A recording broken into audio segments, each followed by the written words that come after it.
Hello everyone, सिको सिखा YouTube channel में आपका हार्दिक स्वागत है। स्टूडेंट मैं आपके सामने फिर एक बार फिर से हाजिर हूँ। क्लास 10 के हिस्ट्री का टॉपिक लेके टॉपिक है chapter number 3 the making of global world. उसका एक्सरसाइज का क्वेश्चन नंबर 3 का डी पार्ट है। तो देखते हैं क्वेश्चन क्या है।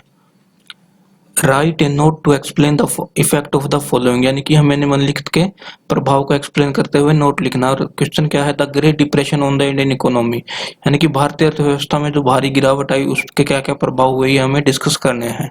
तो चलिए शुरू करते हैं। By the early 20th century the global economy had become integral one, यानी कि 20वीं सदी के शुरुआत से ही जो ग्लोबल इकोनॉमी थी, जो विश्व अर्थव्यवस्था थी, वो एक इंटीग्रल वन बन चुकी थी, एकीकृत अर्थव्यवस्था बन चुकी थी। The depression immediately affected the Indian trade, और जो गिरावट आई अर्थव्यवस्था में, जो गिरावट आई उसने बिल्कुल उसी उसी वक्त इफेक्ट किया भारतीय व्यापार को। India was British colony that exported agriculture goods and imported manufactured goods. Bharat जो है एक ब्रिटिश उपनिवेश था, जो कि यानी कि ब्रिटिश के अंदर ब्रिटिश राज था उस समय भारत के अंदर। और भारत क्या करता था, एक्सपोर्ट करता था एग्रीकल्चर गुड्स को, यानी कि कृषि से जो उत्पाद बनते थे, जो सामान बनते थे, उसको तो बेचता था। और इंपोर्ट करता था, खरीदता था मैन्युफैक्चर बने बनाए सामान को। Under the impact of great depression होने की वजह से, भारी गिरावट होने की वजह से, Indian economy was closely becoming integrated, भारतीय अर्थव्यवस्था बिल्कुल एकीकृत बनने लगी थी। और ये ग्लोबल इकोनॉमी की तरफ, यानी कि विश्व अर्थव्यवस्था के में बदलाव उसका हो रहा था। As the international prices crashed so did the prices in India, जैसे जैसे अंतर्राष्ट्रीय मूल्यों में गिरावट आई, तो भारत के अंदर भी प्राइस में मूल्य में गिरावट आई, भारी गिरावट आई। बिटवीन 1928 एंड 1934, 1928 से लेकर 1934 के बीच में wheat prices in India fell down by 50%। 1928 से लेकर 1934 के बीच में जो गेहूं के जो प्राइस थे, गेहूं का जो दाम था, वो भारत के अंदर 50% से भी ज्यादा गिर गया था। The fall in agriculture price led to the reduction of farmers income and agriculture export. तो ये जो गिरावट आई थी एग्रीकल्चर के प्राइस में, खेती के मूल्यों में, तो इसने क्या किया, इसने किसानों की इनकम को कम कर दिया। और एग्रीकल्चर एक्सपोर्ट, एग्रीकल्चर का जो निर्यात होता था उसको भी कम कर दिया, क्योंकि सामान बन ही नहीं रहा है तो उसको निर्यात कहाँ से होगा, जो सामान पैदा ही नहीं हो पा रहा है। तो एक्सपोर्ट में भी भारी गिरावट आई। Government did not decrease their taxes due to which peasants indebtedness increased all across the India.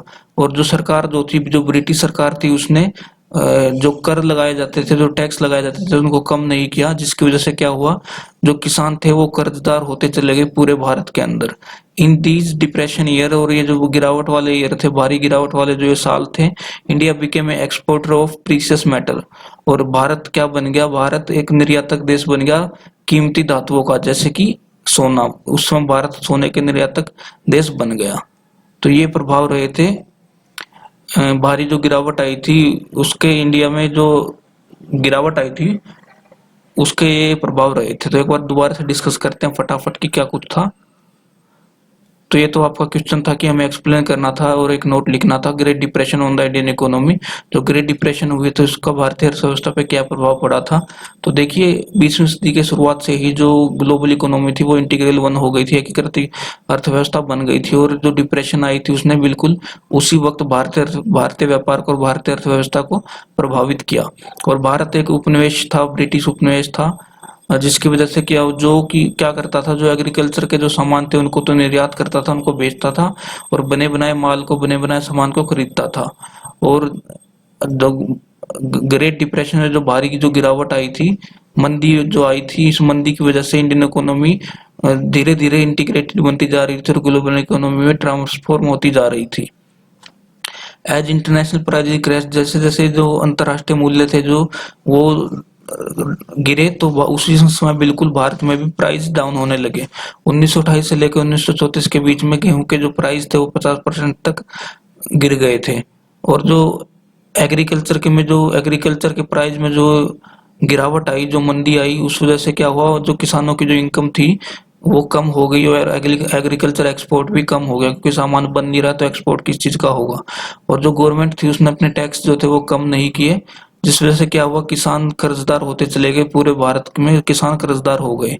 और ये जो भारी मंदी के जो साल थे, इन सालों के बीच में भारत एक कीमती धातुओं का एक्सपोर्टर बन गया था, कीमती धातुओं का निर्यातक देश बन गया था।